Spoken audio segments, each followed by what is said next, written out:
For this project, we're going to take some inspiration from this print by Hokusai. He's a Japanese printmaker, and he did a series from 1830 to 1832, a Mount Fuji series. And this is one of the most famous prints of that series. It's called the Great Wave Off Kanagawa.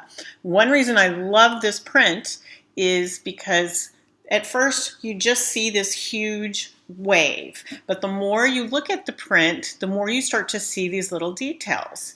Like you see these little boats with these men in the water, and this boat sticking out here, and you kind of realize, wow, they must be really scared, and it kind of gives you this ominous feeling of this huge wave. And then in the background, the mountain you see is Mount Fuji. So this is just one of the series where Hokusai featured Mount Fuji, but he kind of showed what was going on around at the time in Japan. And this also is an amazing piece of artwork to me because it's a print, and it's a woodblock print. That in Japan, it's called ukiyo-e printing. It's a style of artwork where the artist makes different blocks of wood for each color that he prints onto the paper. So he didn't paint this or draw this onto paper. He actually made it on wood and then made a print, which makes it even more amazing. If you ever want to see this print in real life and you're in New York City, it is at the Metropolitan Museum of Art, and it would be a really awesome print to see in person.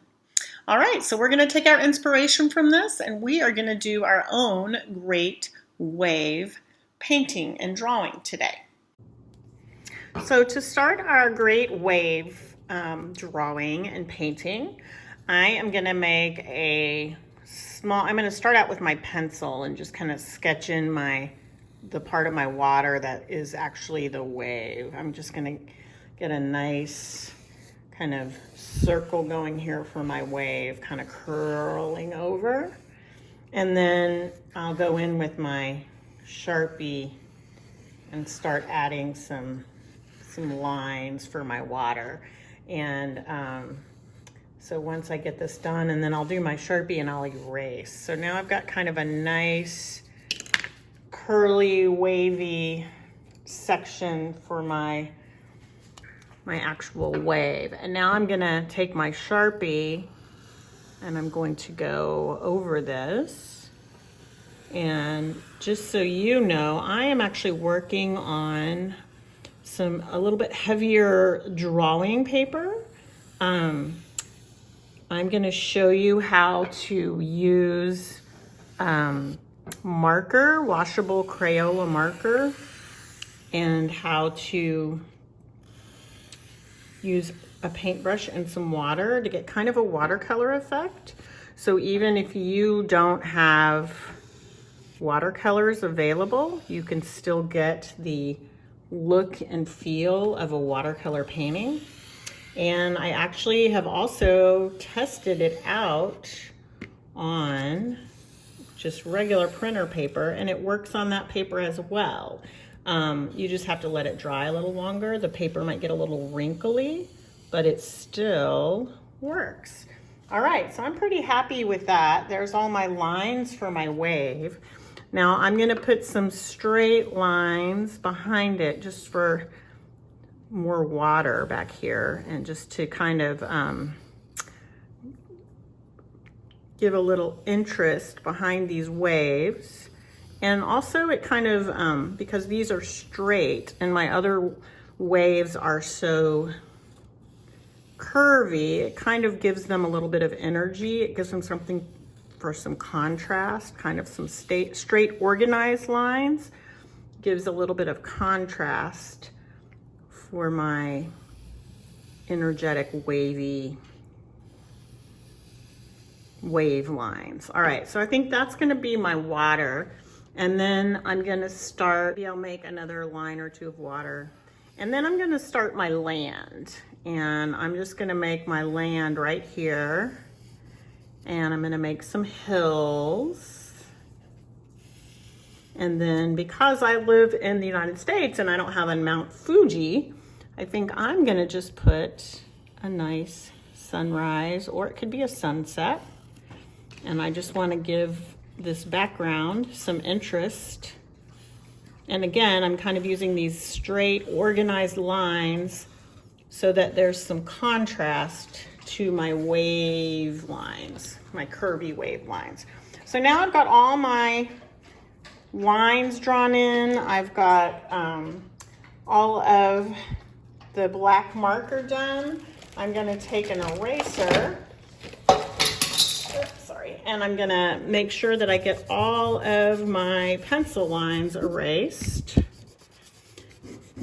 If you start out with pencil, it's always a good idea to start out with pencil, because then you can use your friend the eraser if you make mistakes. If you don't start out with pencil and you just start out with black permanent marker and you make a mistake, then it's kind of a creative challenge. You can try to incorporate that mistake, and sometimes it becomes like a little happy accident. Sometimes it looks better than you think. All right, now that I've got all my lines erased, my pencil erased, I'm gonna start adding some color. So after you have your black lines, then you can just take your Crayola washable markers and just start putting some color in. If you don't have watercolors, you can just color this whole thing in with markers, and it will be nice and bright and beautiful. And these markers will contrast with the black marker.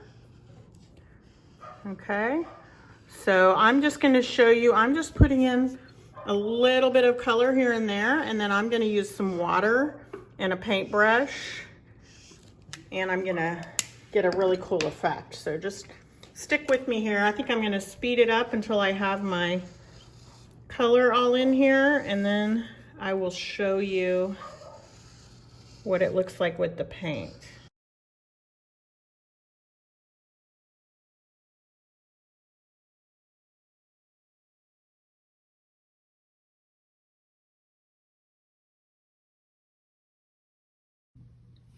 All right, so now I'm ready to paint. I've got all my marker.